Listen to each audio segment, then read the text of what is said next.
Hello. Before we get started with the show, we wanted to draw your attention to our crowdfunding page on Patreon. If you've been enjoying Always Take Notes, please do consider supporting us there. It helps us to keep the podcast going. If you support us on Patreon, you can get a great selection of rewards, including a shout out on the show and a selection of successful magazine pitches. If you pledge $10 a month, you get a free 2-month trial to Otter worth $26, alongside the other rewards. Otter offers automated transcription and live note-taking for in-person and virtual meetings. I found it to be a huge help when organising interview material. You also get access to a series of mini episodes from previous guests on the show, in which they answer 3 revealing questions. The latest episode features Lenny Goodings, and here's a snippet.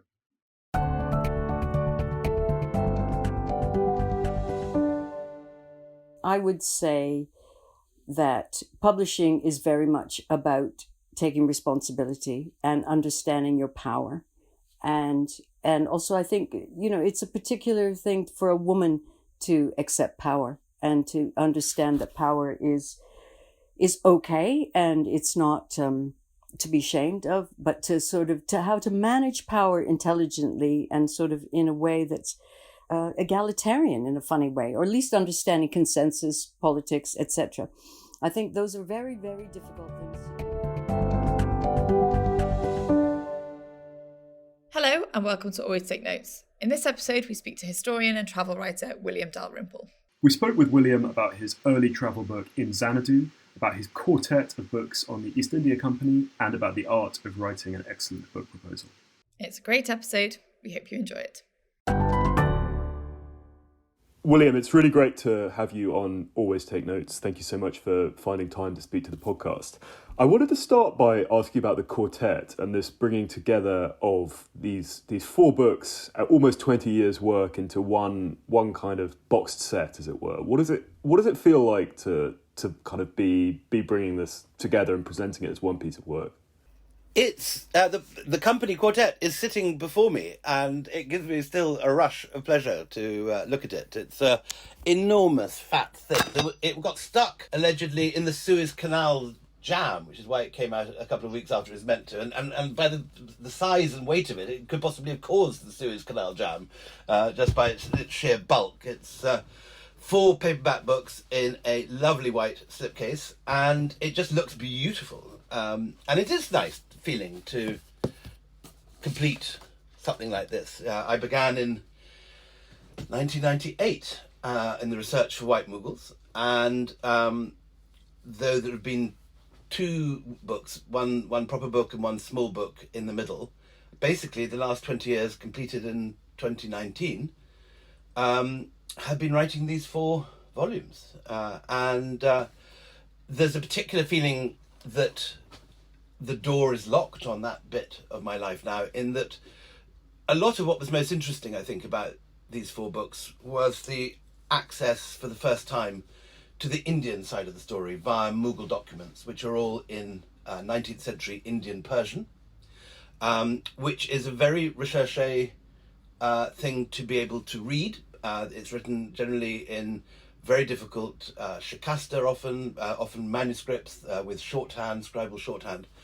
And the reason that I was able to access this was one extraordinary man called Bruce Winnell, who I worked with for 20 years, who was a wonderful, eccentric, extraordinary figure, lived in council accommodation in New York, never had 2 beans to rub together, but was the most sort of flamboyantly dressed, wonderfully brilliant man who'd lived in Iran, Peshawar, crossed Afghanistan on horseback, and really not only spoke totally perfect, unaccented Persian and Dari that always astonished Afghans or Persians, but had this ability to read not only manuscripts and printed sources, but calligraphy, stone calligraphy left on in tombstones and so on. And it was an extraordinary discovery, really, to realise how few people really could read this stuff. Because the language of the courts of India from the 13th century until the mid-19th century was Persian, just like, the diplomatic language of Europe was French in the 19th century, and all those characters in Tolstoy speak French to each other. Well, Persian had that status in India, and even major Hindu courts used Persian for business. And now no one in India at all speaks that language. It's a completely dead language. When I first went there in the 1980s, there were still old men who read Persian newspapers and a couple of Persian newspapers being published, but that has completely stopped. And even among academics, I find people that claim to be able to read Persian really struggle over manuscript sources with this. And the occasions that Bruce couldn't do something and I was forced to send off difficult manuscripts to other people, the results that came back were very, very unsatisfactory. So it was like having a key to the wardrobe in Narnia or something. Bruce would come and move in, and for 20 years lived for a third, sometimes a quarter of the year with me and my wife in Delhi. And we would go through these manuscripts together. I didn't have the language skills or to read this stuff, but I did know the history very well. And vice versa, he didn't know the history so well, but was able to read this these manuscripts as fluently as you or I can read the front page of the Guardian today. And over the course of 20 years, we were able to access an extraordinary range of manuscripts from India, from Pakistan, Afghanistan, the British Library, obscure provincial sources in India. There's an extraordinary library, for example, in a place called Tonk in Rajasthan, which very few people I know have ever been to, but has this astonishing richness of Persian manuscripts. And Bruce died of pancreatic cancer shortly after the publication of The Anarchy, which was the fourth one of these books, in 2020. And it feels very much as if, even if I wanted to add a fifth volume at any point to this, it would be a great challenge to have the same access to the Persian language sources, which I've had for the last 20 years on call, on tap. And so this is dedicated to Bruce Winnell and is very much a joint work with him. And it does feel very final. This does feel like the end of something. So I'm now working on a completely different book, on a completely different period of early Indian history, ancient Indian history, and gone back to my teenage enthusiasm really for archaeology and a bit of art history. And it's like, starting at a new school or something. It does feel like I'm the new boy on the block. And I'm making really kind of quite major errors in everything that I post on Twitter, which people kindly point out to me. So there's going to be a lot of work before I have the slightest authority in this period, and I get to know which locker room to go to and which where the sports fields are and all that sort of things. Anyway, it's nice to be swimming in different waters after 20 years in the same sea, but it does feel a very final moment, and it is like losing the key to Narnia. I can no longer go through the wardrobe into meet Mr. Tumnus anymore. He's beyond reach. And am I right in thinking that you wrote the quartet, non-chronologically? What was the logic with that? The logic was that it was originally going to be a different quartet. When I started work on White Mughals, I thought it was going to be part of a series of Mughal books. And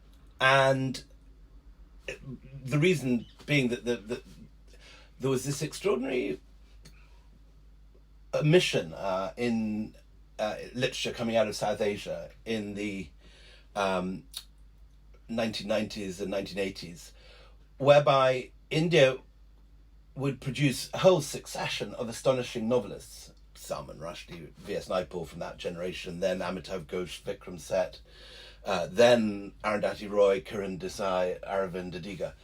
And the Indian fiction first 11 would have been this world-beating team that would be able to knock the English or even the Americans for 6 in the 1980s and 1990s. But mysteriously and oddly, there was no non-fiction equivalent. And I think in the entire history of the prize that used to be called the Samuel Johnson is now called the Baillie Gifford, I think there was one Indian long-listed and one Indian shortlisted.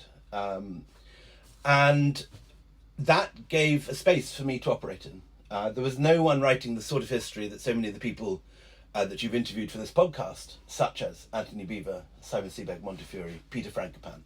There was no one writing in that space. And although there was an astonishing wealth of Indian academic history being published, there was no one writing top-level history using primary sources, but writing in a way that you want to read, rather than writing for other academics in an academic press using academic language. And so these great stories of Indian history were simply not being read widely. So the Mughals seemed a very obvious starting point, as this was, in a sense, the moment when India was not only dominating about 40% of world trade, but was the richest land on the earth. There's only 2 points in history when India has generated more wealth than China. And between the two of them, both have generated more wealth than Europe for everything except the last 400 years. The Mughals had never really. There was a one-volume Bamba Gascoigne introduction to Mughal history, but for example, there was no modern biography of Akbar or Shah Jahan or Aurangzeb, these major historical figures who formed the landscape of India for 300 years. But I soon realised that there was another, in a sense, more interesting story beside that, which was the story of the East India Company. And the East India Company is interesting because, in a sense, it was inhabiting the same landscape, and its enemies were the Mughals, and it took over from the Mughals. But what was fascinating was two things. One, it was a story of a corporation rather than an empire. And that fact had been muddied. I mean, in a lot of history books, people talk about the British, the English in India, as if, in the 18th century, as if you're talking about a governmental effort. And as if you're imagining that this is emanating from the Foreign Office or Downing Street. When this was absolutely not the case. The East India Company was a private corporation. It operated from a single office block, 5 windows wide, in Leadenhall Street, which is where the Lloyd's building is now. Underneath that, in the land beneath that, was this extraordinary business, which not only succeeded in conquering India in the course of the 18th century. In 1799, the East India Company had 200,000 troops, which was exactly double the size of the British Army just before it rearmed to fight Napoleon. And the East India Company had 200,000 Indian sepoys. The British Army had 100,000 British men in its ranks. So you had this corporation operating from an office which had an army double the size of its host country and which took over the whole country, but then went on to use India as a base to plant opium, which it then sold illegally and fought wars to fight to sell in China, and became the biggest narcotics operation in history, which made the Medellin cartel or Pablo Escobar look like child's play, and then went on to sell tea that it bought in China around the globe, and did so with such aggressiveness that it generated the Boston Tea Party. That's East India Company tea, which is being dumped in Boston Harbour. So it was a thrilling moment to discover this was a huge story of the first corporate multinational. This wasn't the story of Jolly Britain and heroic Whiteys sort of flying the Union Jack. This is the story of the of the precursor of modern multinationals like Goldman Sachs or Facebook or Google, or take your pick on any of the massive corporations, Halliburton, Blackwater, throwing its weight around in the 18th century and conquering whole continents and enslaving whole people for no reason other than profit, which segued into the second interesting reason to write these books now, which was that over the last 20 years there's been this strange anomaly growing whereby the work that academics have been doing on colonialism have uncovered more and more horrors, and the reality of the asset stripping, looting and plundering that went on, particularly under the East India Company, was of a completely different order to the kind of rather sanitized version that British children used to learn about in school and now no longer learn about at all. So this turned out to be a really fascinating way into looking at British colonialism in India, because while the Raj certainly had a whole rhetoric about a civilizing mission and all that, the reality was the Raj was only at the very end of this. The East India Company is founded in 1599, which is the year that Hamlet wrote Shakespeare, and it got nationalised effectively in 1858, which is 250 years later. The Raj then lasts the final rump of only 90 years, from 1858 to 1947, which was the year of partition and the British withdrawal from India. So while historians generally focus on the Raj and the whole story of Kipling and Curzon and guys on verandas drinking pink gins and ladies in crinolines wafting along club lawns.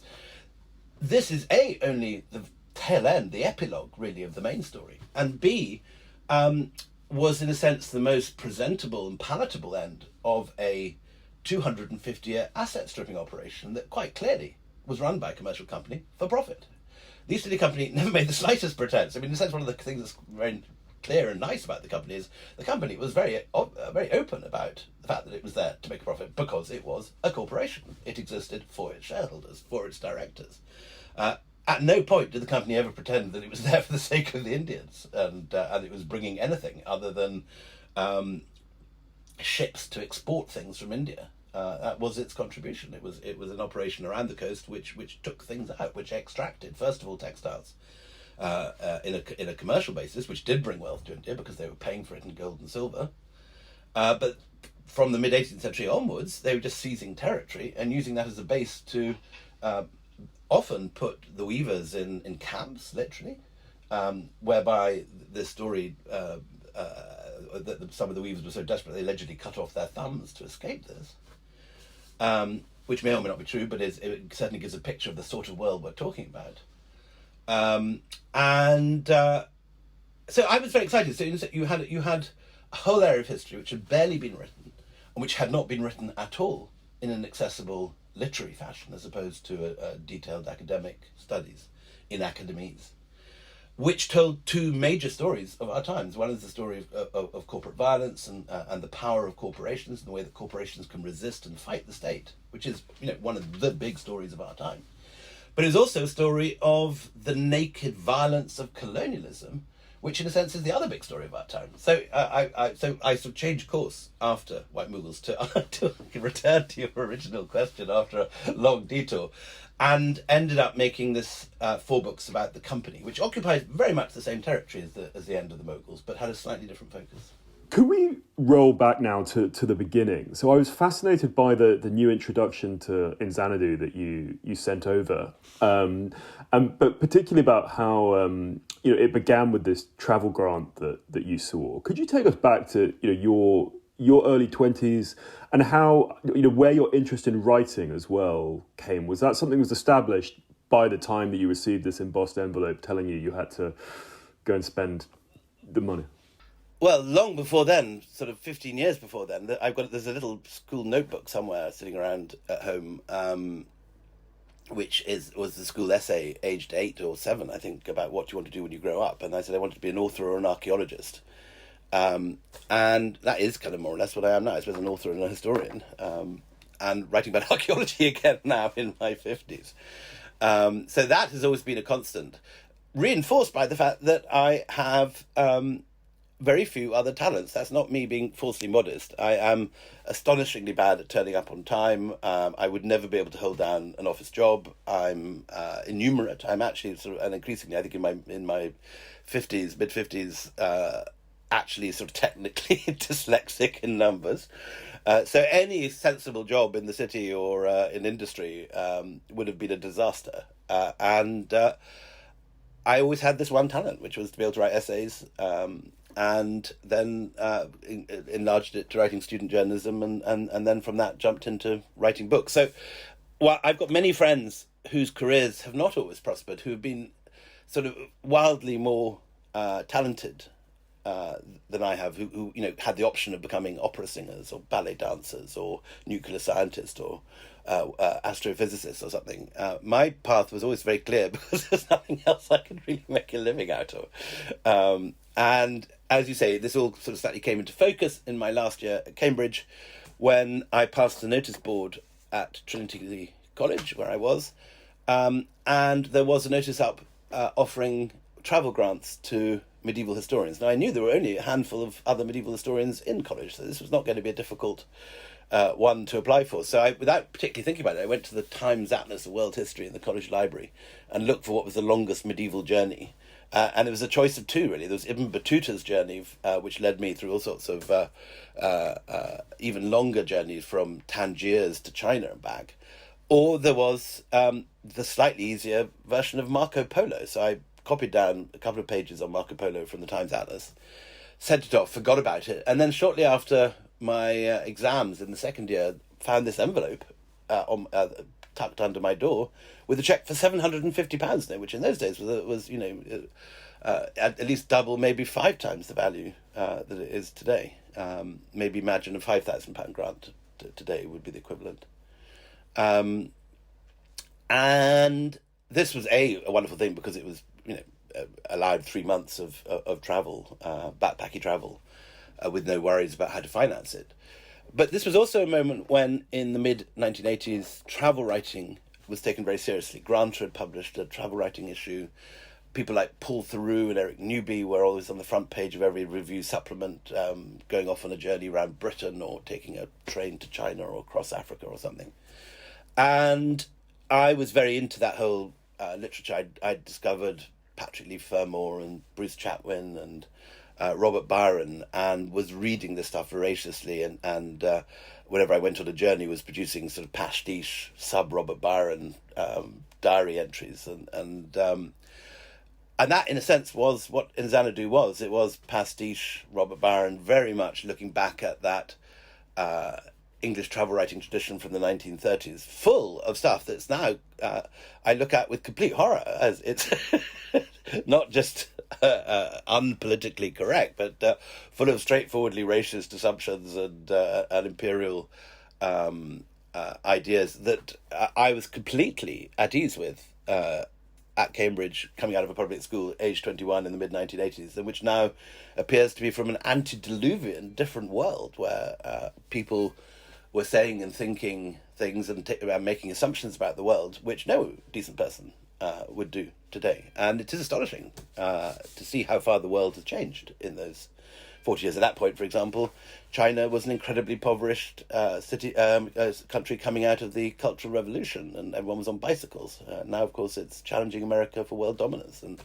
And the change in attitudes that has generated, and the way that the world has changed within those 40 years, makes a book like In Xanadu a rather dubious proposition now. So but the book has remained popular and people do still read it, and it's got lots of jokes in it which make it palatable, and some history, and I took some trouble with the writing of it. And so when Bloomsbury wanted to reissue it, I issued a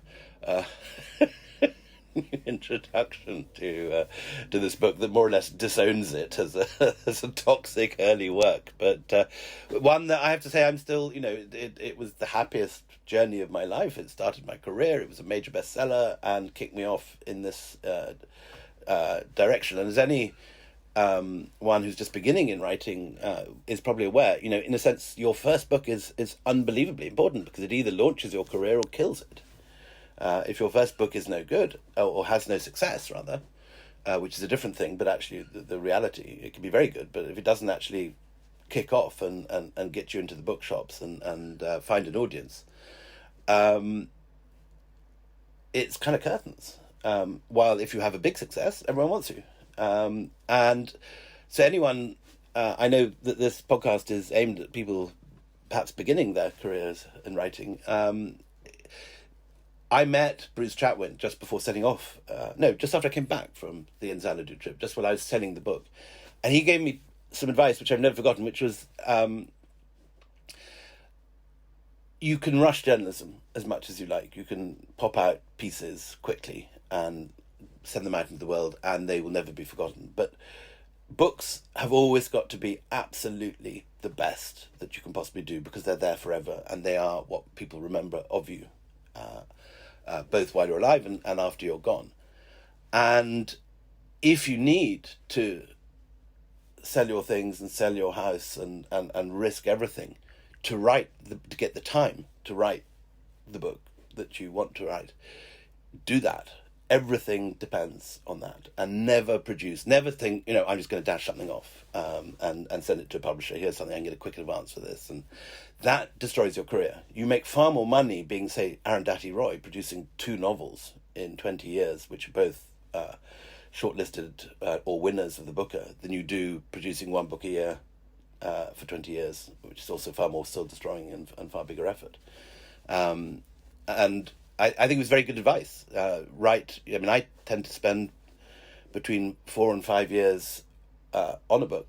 I've written a couple of books that have taken less than that, but generally, they're certainly all 4 of these company quartet books have taken that long. And put everything into them and gone into debt when necessary, particularly for White Moogles, the first one, where I was familiarising myself with the territory, and got into debt. But it's if it's a success, everything changes for you. And after White Moogles came out, I did sign a big 5-book deal, which the book I'm working on at the moment is the final volume now of that, which has allowed me to function all my middle age as an author. And that 5-book deal, has been by Bloomsbury, has kept me in adequate funds for my career. But that is only possible in a sense if you really put everything into something. One of the things I learn the longer I am in this business is you kind of, as a student, you kind of think, there are writers who are geniuses and just produce wonderful books. Often that's simply not the case. What happens is that the really great writers whose prose you really admire, such as, in my case, Hemingway, Robert Barron, actually Fermor, Robert Macfarlane,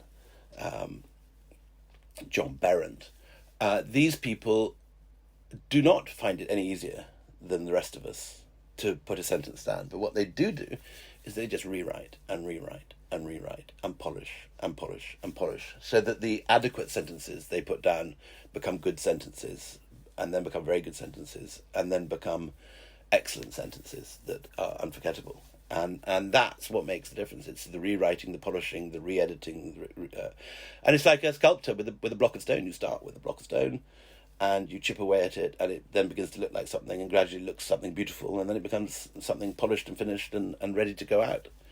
But without that rewriting and self-criticism, and the ability to take criticism from editors and friends you trust, that, in a sense, I think, are the things that makes great writers rather than good writers.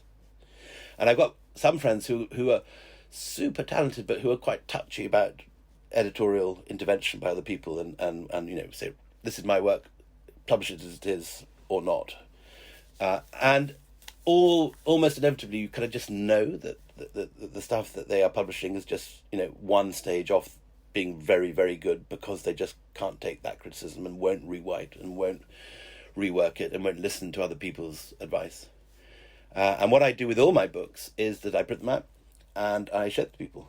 And often, particularly in the early days, you'd find that people would land on the same passage and say, just, this isn't working, or in another place, this is wonderful. And both of those are important information, that, you know the stuff that's really good, and the stuff which is much, much less good and has to either be contracted or to disappear altogether. And I find that, if you pass a chapter, say, to 5 different people, and they pause on the same area as being problematic, or the same problem in general about the whole passage, then there's a problem, and you need to change it. And it doesn't have to be. I often show my books to my colleagues and peers who I respect, but also often to just ordinary readers who like reading that kind of book. And they're often just as useful, just saying, I got really bored in the second half, or it starts really well, but that bit in the middle just totally lost me, or something. And that's crucial advice for you, because in a sense, as a writer, you cease to be able to look at your own work and think critically about it, and are not always aware what are the good bits or what are the no good at all bits until much later. Have you always been open to feedback in that way, or is that something that you've learned with time? I've always, I think, been open to it, and I think it's a major strength. And as I say, I've got 1 or 2 friends who I won't mention who I know resist that process, and have a strong sense of what they think is right and wrong. And I think, that they've diminished their own work because of it. I think it's a crucial asset as a writer to be slightly unconfident of your work, and to be able to recognise its flaws. Sometimes there's several readers I have who I give it to, and they're very, very critical. Bruce Wannell, my colleague who translator, was a kind of irritating, because he was uber critical of everything, not just my work, but anything. He couldn't write himself. I mean, Bruce had these extraordinary talents, but was unable to put words on paper except in translation. Perhaps because of that, was hypercritical of everyone else's writing, including mine, but would go through with a detailed spider crawl notes all over all four margins of any given piece of paper, and was not only pointing out factual errors or things that needed to be checked, all of which, of course, was crucial help, but also recommending that whole paragraphs should disappear, or even pages in times, because they were just boring. And at the time, of course, he felt slightly riled. I think that's quite good. You'd say, and that's okay. You can hold on to some bits that other people don't like, but in the end, you have got to listen to your friends and people you trust and their views. I used to eventually, inevitably with Bruce, I would sort of huff and puff and then go off and do exactly as he'd said.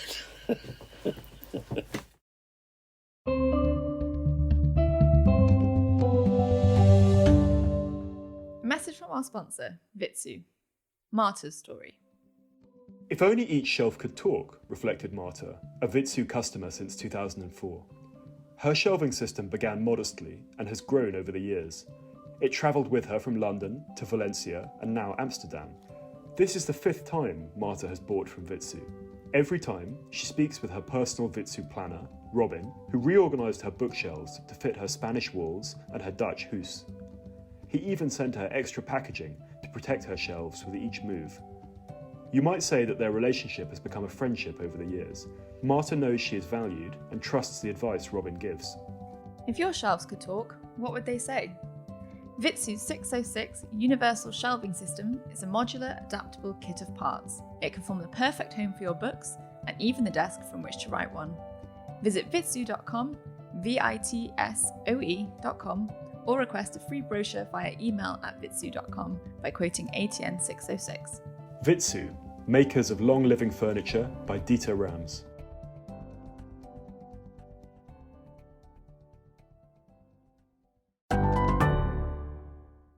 William, could you tell us about your research method? Because, this is, I think as we mentioned when we spoke briefly on the phone last week, when we had Anthony Beaver on the show a long time ago, he claimed that his research method came from you. But you say this is in fact the other way around. And this Guardian piece you wrote, you sent us, which we'll put in the show notes, seems to suggest it's like a pretty refined and pretty kind of elaborate system that you have. Could you take us through, how you developed that and how it works for you and why you find that a useful way to work? So this is writing history books now. We could talk later about travel writing, which is obviously a completely different process. With history books, I went and saw Anthony, and this was in the period. This is when I was just beginning White Mughals, which is sort of 1998, which is when Stalingrad was still, a #1 bestseller all over the world, and Anthony was regarded everywhere as the absolute #1 historian of the moment. And so I went to him and learnt how he worked, and he kept a dateline on his laptop, and he kept. Well, I can just. And actually, this is if this wasn't a podcast and if this was a Zoom call, I could show you my card indexes. But I certainly in my version of it, I have 3 card indexes, which are just filling up nicely for my current project. One is people, one is places, and one is topics. So every time you come across an interesting anecdote about a person that may be in the book, it goes into that person gets a card, and then 2, 3, 4, 5, 6, 7, however many cards it is. Ditto whenever you come to a place that you're writing about that you need that has a lovely description of it or a quote from someone who visited it, you pop that down. And then topics, everything else really, from my current book, Chinese influence on Southeast Asia, the Devaraja debate, erotic art, ancient India, ancient Indian astrology, Jain mathematics, the Kushans, Mount Meru, sacred mathematics, Roman trade with India. So anything else really that doesn't count as a purse or a place goes into the next box. And then those boxes can multiply. Particularly, I often find that the people box sort of splits in two, and A to N goes into one box, and N onwards goes into the next. And that means that when you're writing it, and this is the crucial thing, the key is to be able to write quickly. Spend years at your research, 3-4 years, whatever it takes in the case of a big history book, 4 years, 5 years, if you can afford it. But then when it comes to writing, you must have all your materials around you, and you must write at white heat, and have everything to hand. And if you have all the quotes already diced up and cut into your dateline, and a series of cards, maybe 10, maybe 20, about every major character, and a small amount of detail about the minor characters, and have all the descriptions of a place to hand when you want to, describe Delhi in 1750, or Constantinople in the 6th century, or Beijing during the Tang dynasty, or Chang'an during the Tang dynasty. When you have that kind of thing, you can just reach for those cards, and then reach for the original sources, which will hopefully be in your library or photocopied or on your laptop or wherever. And you can do it quickly. And if you can move at pace and produce 2,000, 3,000 words a day, or at least 1,000, the book will get going. And I try and write my books in between 6 months, if you're lucky, to 9 months, or even a year if you're not. But never more. It should be a period when ideally you're not doing anything else, you're not moving around. For me, I try and make it a period of austerity. I go on a diet. I don't go out in the evening. It's very much Netflix territory. I mean, lockdown felt very much like a book writing period to me. It was that period when you're just in with your family, having dinner at home, going to bed early and getting up early, and getting on with that. And that's the discipline. It's like doing an exam, like doing finals every 4 years.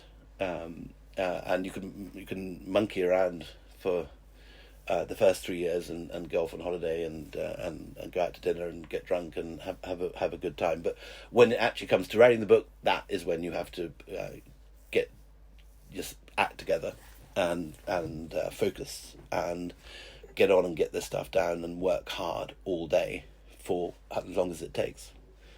I'm very flattered that Anthony says this, but it's simply not the case. I remember the other person who at that time had made a huge hit was Amanda Foreman, who had just come out with Georgiana, Duchess of Devonshire, which again was a biography very much of the sort that I had in mind for White Mughals when it was in its early stages. So I went and saw her, and she used the beaver system too. So it's not just it wasn't just me that was copying Anthony's method. There was a whole generation of us. I suspect Seabag probably has a very similar method. I think he does, from memory, has quite a similar research method. Although what he said though, because you in the piece you sent us said that you don't like dash out a first draft like a novelist does. I think Rachel Seabag said he did, right? Did he? But he'd like dash it, yeah. I think so. I should listen to more of your podcasts. How interesting. I'd need to go back and check, but yeah. I absolutely don't do that. No, I am one of. I mean, writers divide, I think, between those who plot massively in advance and those that don't. I plot massively in advance, and I know by the time I start writing every last curlicue. Although, of course, there are moments when suddenly you make realizations and you put two and two together about stuff you've gathered, and it takes off in a slightly different direction. But very largely, it's following a plan you formed before you put pen to paper at all.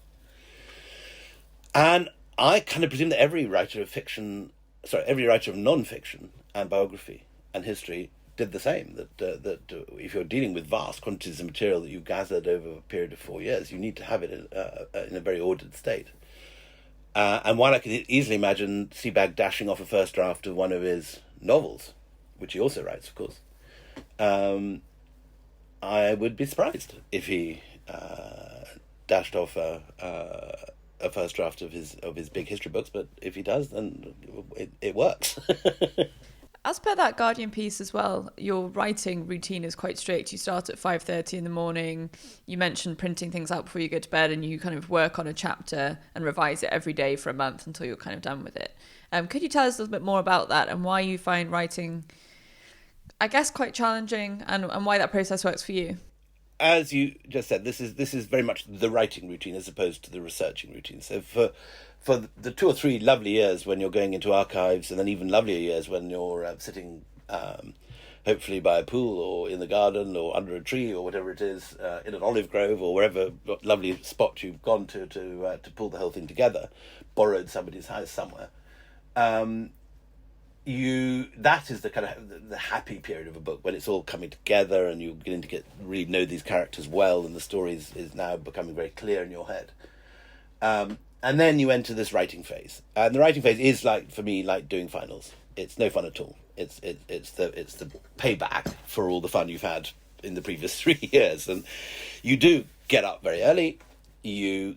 I try and, first of all, I have by my bed the printout of the passages that I've just been writing, and I try and produce at least 2 or 3 times a week a whole chapter up to where you've got. So you have by your bed maybe 20 pages of A4 on a folder or something that you could lean against. I get up, I go out to my terrace in my house in Delhi, and I always write in India because my social life is less busy there, and there's less distraction, and I can really get focused into it. It's quite good if you're living, with children, or in a small house, or your social life or your life in general does not lend itself to writing. Then this is the moment that many people go off to writers' colonies or something so that they can clear their head and get really down into the world of the book and live and dream and sleep with the book, so that you wake up in the morning with the next bit in your head. And if it's working, this is exactly what happens. You even if you have gone out the night before, or even if you've been just watching Netflix or a movie or something, you go to bed with the printout beside your bed, you make coffee the following morning, and you read it through with a pen, and you correct everything that doesn't look right. And that can take an hour or 2 hours, even if it's towards the end of a chapter and you're printing out 40 pages. And what inevitably happens is that the bits, as you reach the end of a chapter, the early bits of the chapter begin to have come good, and don't need much work, and you'll spot odd infelicities that you correct. But and then you get into the bit, maybe 10 pages in, where you're spotting more, and then you get into the recent work from the last 2-3 days, where it's only been through one edit or none, and that is often full of horrors and misspellings and terrible sentences, or sentences which are too long. And so if I've got down to work by 6, by 7:30 or something, you've got an annotated manuscript. I then often go for a run or a walk, or have breakfast, and then the day begins. It's often by that stage, and then send some emails if anything urgent, though I try and put that off until the evening, ideally. And ditto social media, which can absorb your whole day if you let it. Lock up the phone, turn off the internet, and you start typing in the corrections that you put on your annotated manuscript.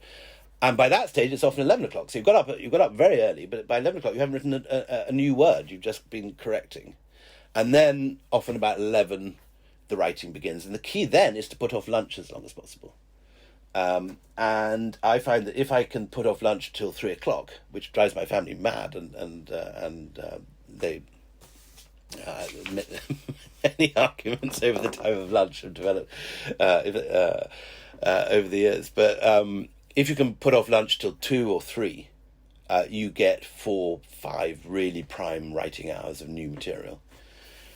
Again, then a break, then more emails or chores or changing light bulbs or whatever needs to be done in the house, collecting children, doing whatever real life intervenes for a bit in all this mess and clobber, and then in a second session by evening, maybe 5 till 7 or 5 till 8, going over what you've done in the morning, first edit, planning the next day's work. Reading, getting out those card index cards and reading about the people and places you're going to be writing about the following day, producing a detailed plan of how you think it's going to go, And then dinner and the printout, and it starts again, like that Greek myth of the guy having his liver torn out. Every morning it starts again the following morning, and off you go. That was absolutely fascinating, William. Thank you for telling us about your process. It's a rule of the podcast as well that we always ask guests about money and how it has interfaced with their writing lives. Now, you alluded to this, I think, with that your multi-book contract, and be as frank or as guarded as you want. But how have you made this work over the 20 years that you've been doing this quartet of books? How has it worked financially as a life? Well, it works differently for other people, for every person. But I was in that very, very fortunate circumstance of writing a book that publishers wanted from kickoff. So my very first book, in Xanadu, when we came back from that trip, we managed to get it into the front page of the Times Saturday Review. 2 students go off and find Xanadu, and that generated 4 or 5 letters from publishers and from agents offering to represent me, and I chose one called Michael Fishwick, who was then with HarperCollins, and is still my publisher 25 years later, or 30 years later, which is a very rare thing. And he's a fabulous editor, and has been hugely supportive throughout my career. And he then moved to Bloomsbury after about 7 or 8 years, and I eventually moved with him with a year's gap after I finished, I think, The Age of Kali was my last book with HarperCollins, and then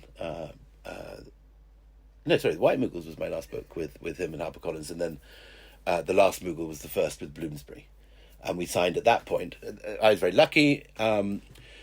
When I had finished White Muggles and had won quite a lot of prizes and become a big bestseller internationally, and was my first really big hit in America and in India and in Australia as well as this country.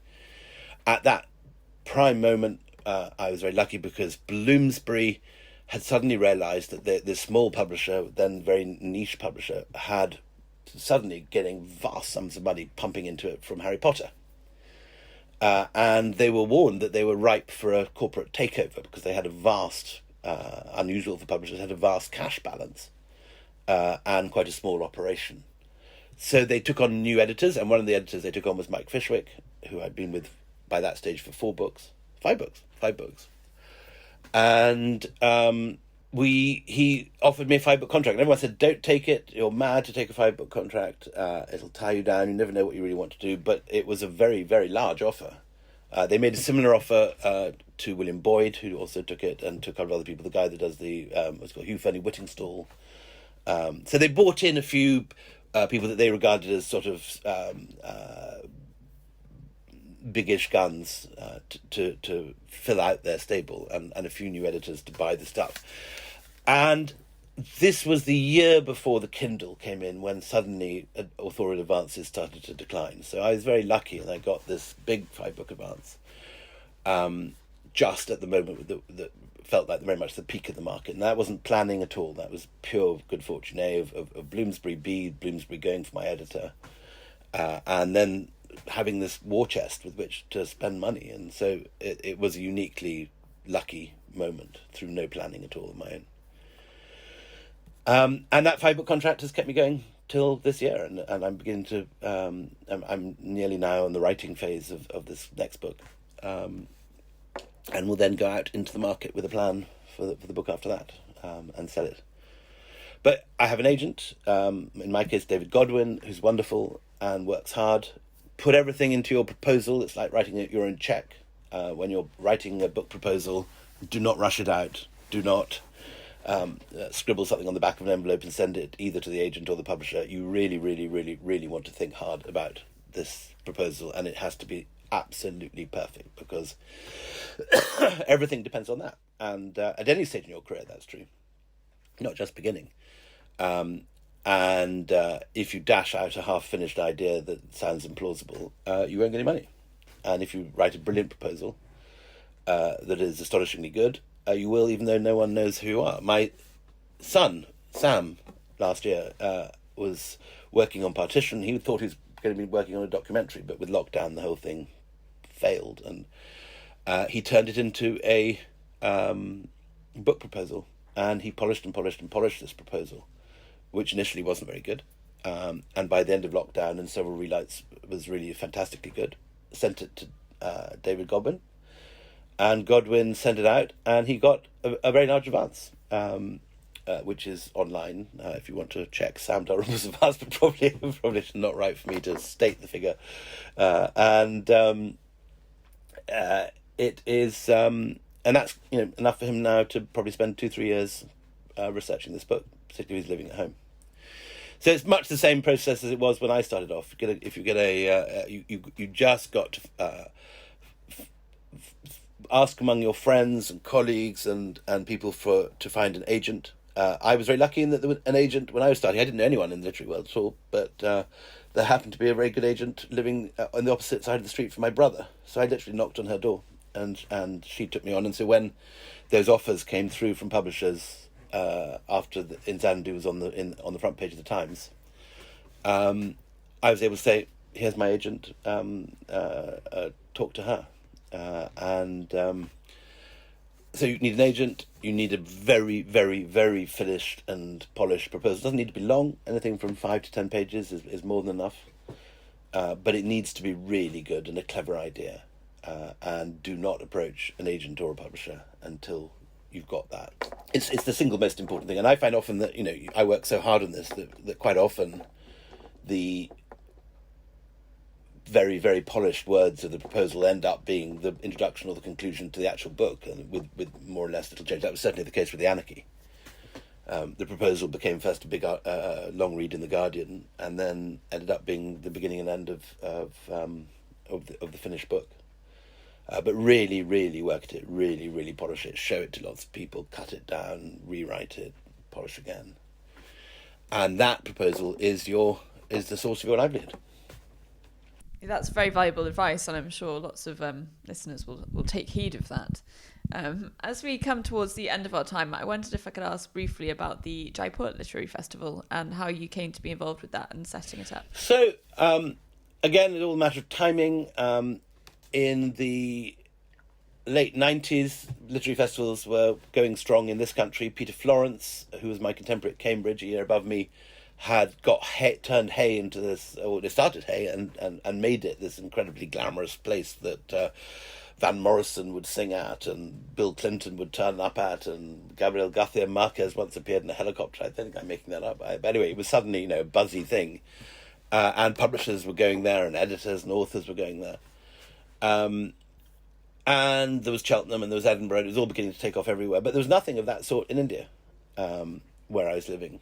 And you used to see Indian authors at Hay, at Toronto, at Cheltenham, at Sydney, but you wouldn't ever see them in India. And it was a very odd situation, that the country that was producing these writers, many of whom had then moved abroad. So, Arundhati Roy was living in India, but V.S. Naipaul was living in Wiltshire, Vikram Seth was living in Wiltshire. In 2004, I went to something called the Jaipur Virasat Festival, which is the Jaipur Heritage Festival. Virasat means heritage in Hindi.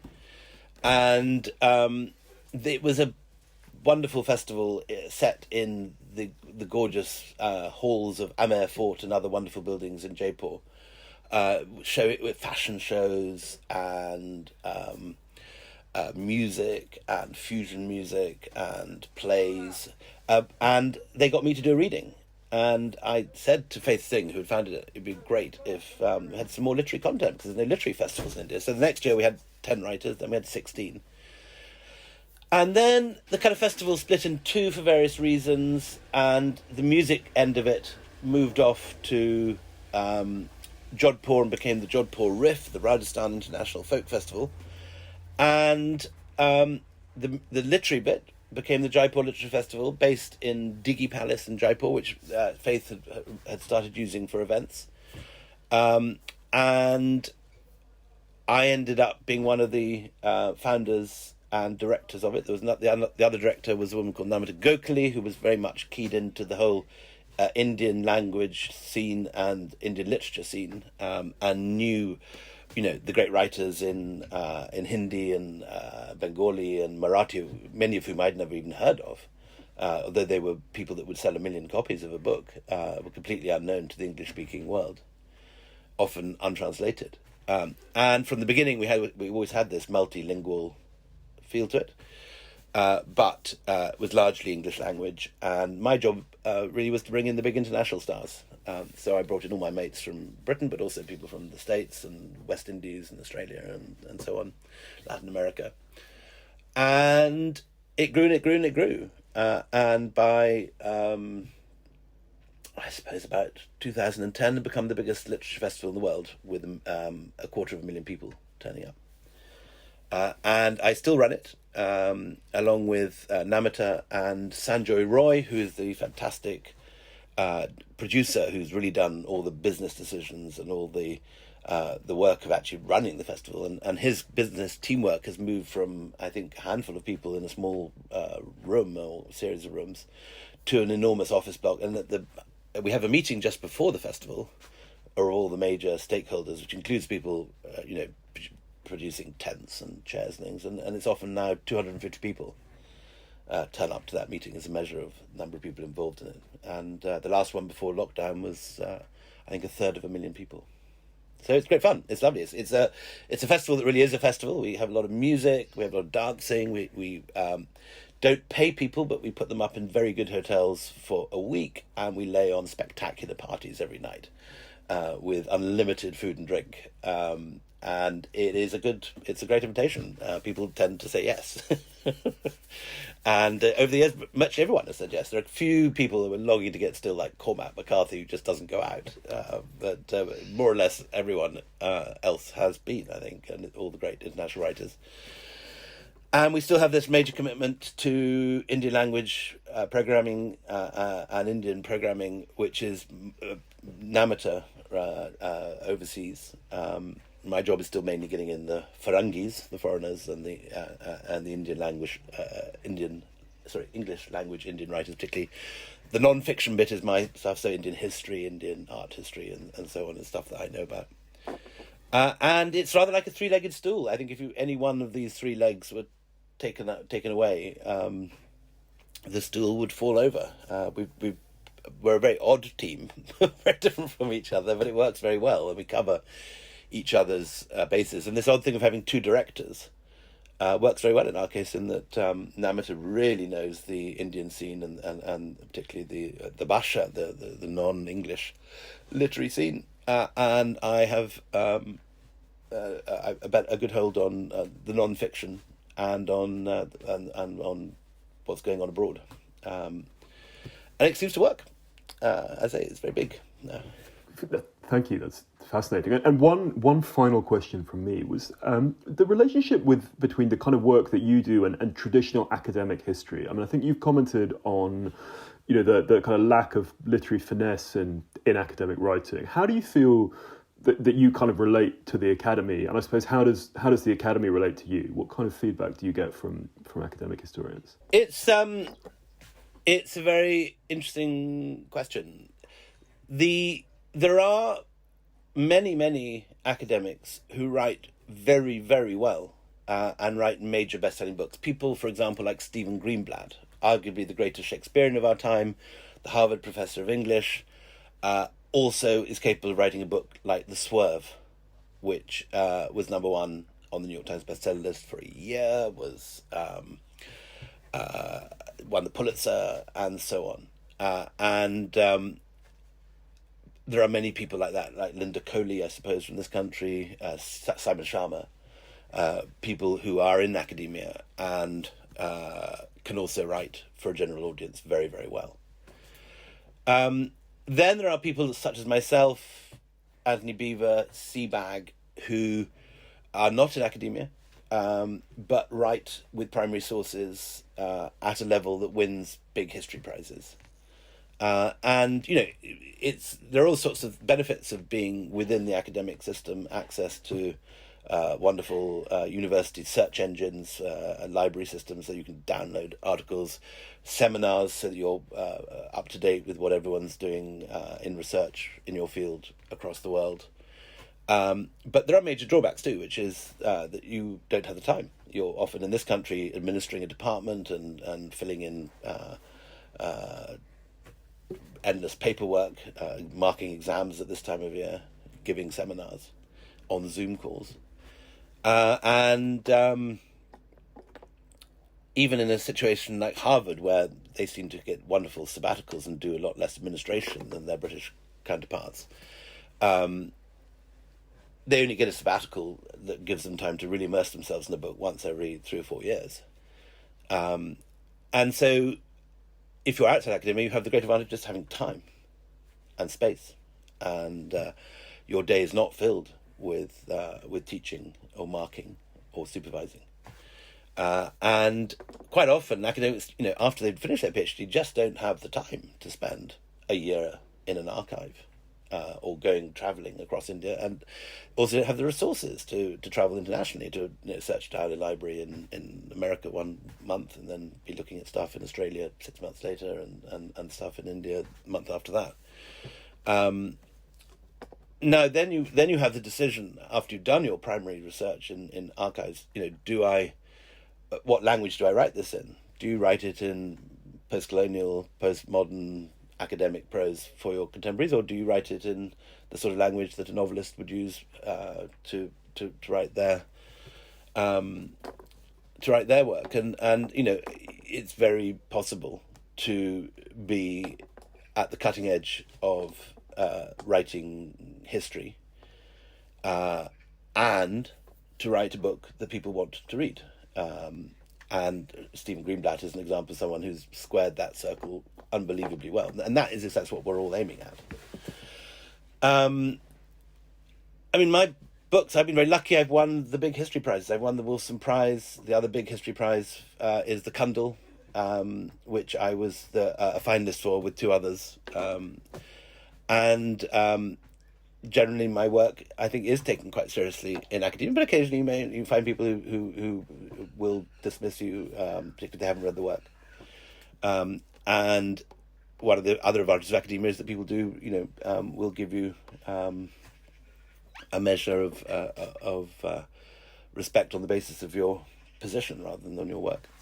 So it's a potentially tricky issue which side of that you fall, but it's not. It's a circle that can be squared, both by academics writing for a general audience successfully on the Sharma, Colley, Greenblatt model, or non-academics writing, doing cutting edge research on the Beaver model, and getting access to stuff that no one else has seen. So.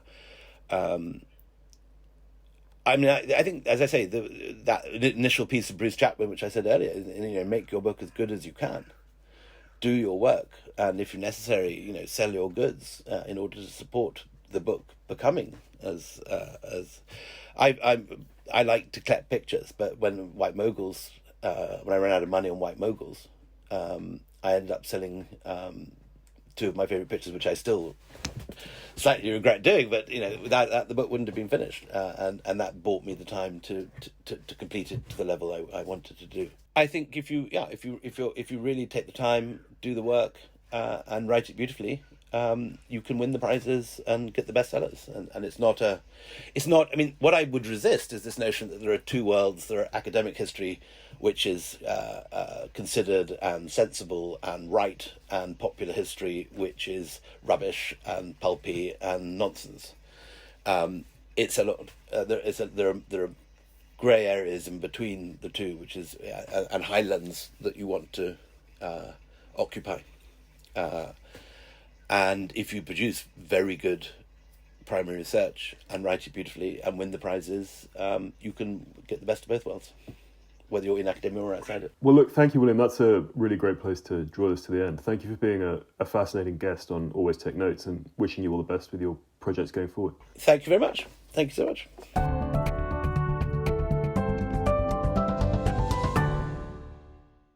That was the Always Take Notes interview with William Dalrymple. His latest book is The Company Quartet. His website is williamdalrymple.uk.com, and he's on Twitter @DalrympleWill.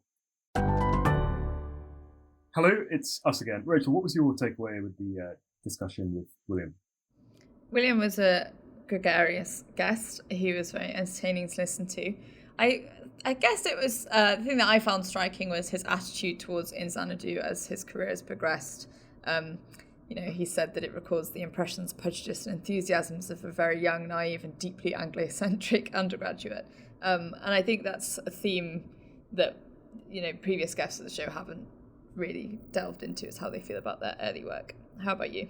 Yeah, that is interesting. I was very pleased to get him. I mean, he's another writer that we've sort of chased for some time. I think I was interested in how it had kind of all fitted together economically, and how almost he was on the sort of tail of the Harry Potter largesse, and that was what had kind of funded him through with these things. And I also was fascinated on the process stuff, how he maintains these parallel kind of filing systems while he's doing his research, so that when he's writing it, it's all pretty well honed. So that was all excellent, really. And the aesthetic lifestyle he lives while he's writing, interspersed with a sort of slightly more louche existence at other times. Anyway, this has been Always Take Notes, hosted by me, Simon Aikman. And me, Rachel Lloyd. Our producer and social media editor is Artemis Irvin. Our graphic design is by James Edgar, and our score is by Jess Danhausen. If you'd like to follow us on social media, we're on Facebook and Instagram at Always Take Notes, on Twitter at Take Notes Always. You can support us on our crowdfunding page at Always Take Notes. And if you'd like to leave a review on iTunes or get in touch with us, please do. Many thanks. Goodbye.